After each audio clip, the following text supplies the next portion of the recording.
Cari teman yang bisa diajak bicara yang nyaman, bukan teman yang bisa diajak bicara, tetapi bisanya cuma menghakimi, menyalahkan, dan menakut-nakuti Anda.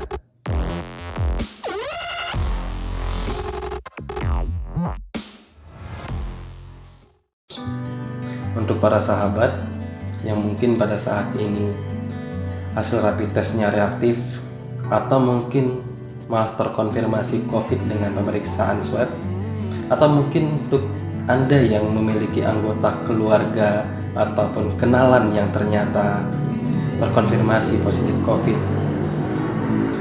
ada pesan untuk Anda. Yang pertama adalah, selain Anda menjalankan protokol-protokol kesehatan yang dianjurkan oleh dokter, yang dianjurkan oleh pemerintah sehubungan dengan kondisi Anda saat ini, itu semuanya berhubungan terhadap tubuh Anda agar Anda menjadi lebih sehat. Tetapi Anda juga perlu sadar bahwa selain tubuh, kita juga punya pikiran, dan pikiran dan tubuh adalah satu kesatuan. Jadi sehat itu tidak hanya tubuh, tapi juga harus pikiran juga. Nah, sehubungan dengan itu,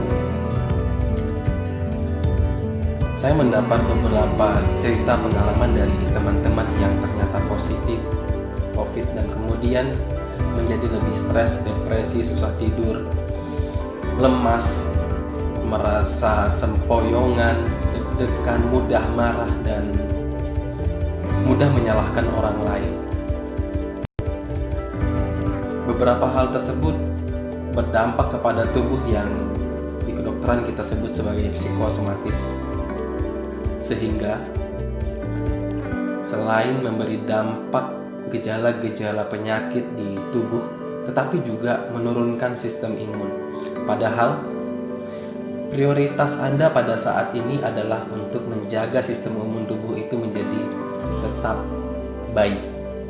Nah, selain itu, sistem imun pikiran juga perlu dijaga. Bagaimana caranya? Anda mungkin melakukan isolasi mandiri, terus makan yang sehat, berolahraga, dan istirahat yang cukup.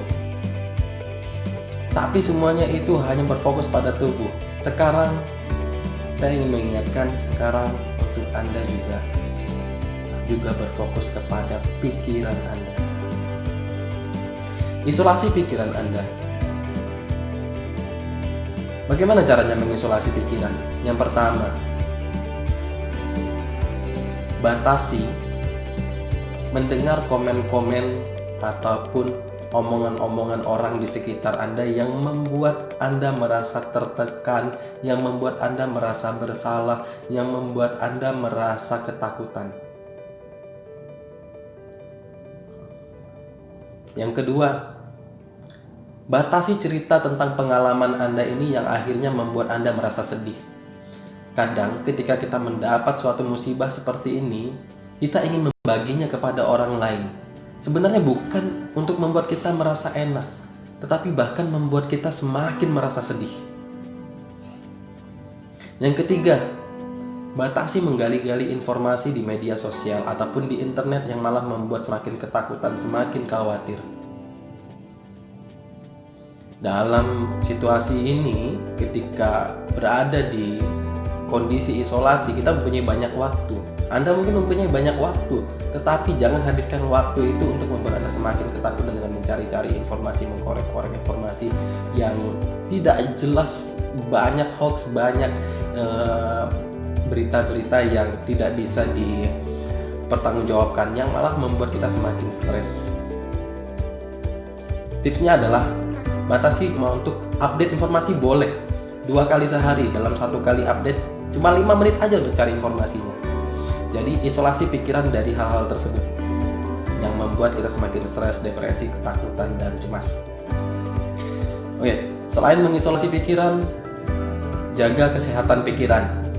Jaga kesehatan pikirannya juga dengan memberi asupan bergizi kepada pikiran. Bagaimana caranya? Asupan bergizi, baca kitab, baca Al-Quran, baca buku-buku yang memberi motivasi, atau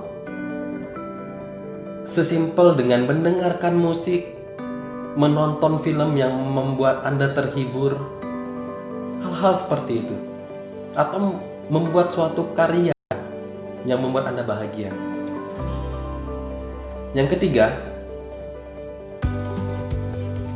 Anda juga perlu membuat pikiran Anda menjadi lebih bugar. Bagaimana caranya?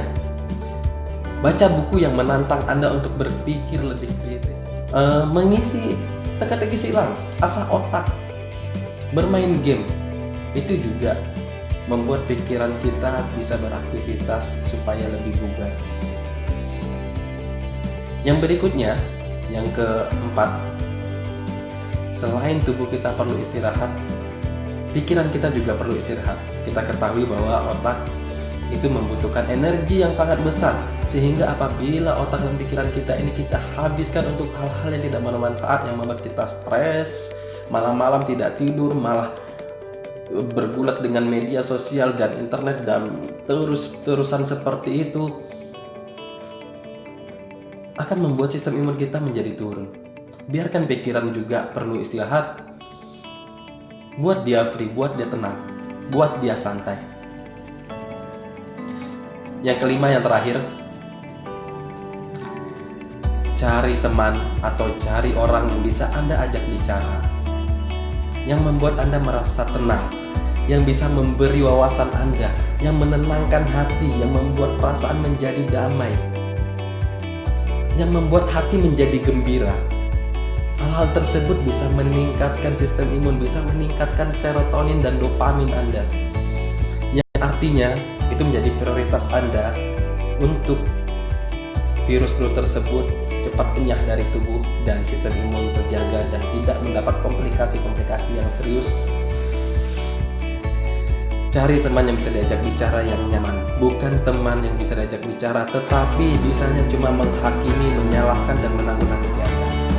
Dan untuk Anda yang memang punya teman, keluarga yang memiliki kondisi positif COVID, kembangkan hati mereka, jangan takut-takuti mereka, besarkan hati mereka, alihkan pikiran mereka daripada hal-hal yang tidak bermanfaat yang mereka ketakutan, dan motivasi mereka, bahagiakan mereka, beri mereka hiburan, kasih mereka cerita-cerita lucu dan humor, selalu cintai mereka. Penyakit ini bukan aib, penyakit ini adalah cobaan, dan setiap orang yang dicoba akan menjadi lebih kuat. Salam, saya Dr. Firdaus, dan salam sehat.